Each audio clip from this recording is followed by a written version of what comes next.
Okay, in this session, we're going to continue installing Scala through Intellij. So the first thing to do to see if we have Scala installed using this IDE is if you right-click on the source, it gives you an option New. You can create a new Java class. You can create file, HTML file stuff, but you do not have anything for Scala. That means we don't have Scala installed, the Scala plugin for Intellij. So in this session, we're going to learn how to install Scala plugin for Intellij. So you go to File, Setting. Here, there's an option Plugin. You can also search for that, right? And then here you go to Scala and you click Install. As easy as that.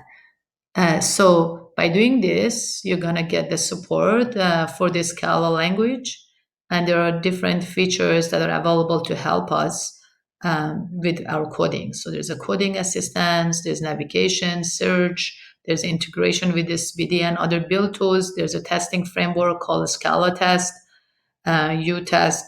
There's also a Scala debugger. So it's actually really helpful to have the Scala plugin. Okay, so it's almost finished. You need to restart IDE. And I'm going to click restart and hopefully it's going to do what it's supposed to do. So I click restart. It's going to restart my Intellij again. And now in the new restart, I'm going to be able to see my Scala plugin.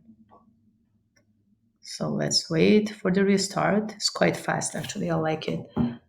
So here it's saying that Windows Firewall has blocked some features of Intellij. Okay, I'm just giving every permission to Intellij because I'm okay with that. So now if you go to source and click new, we still don't see Scala, but let's continue. Okay, in the next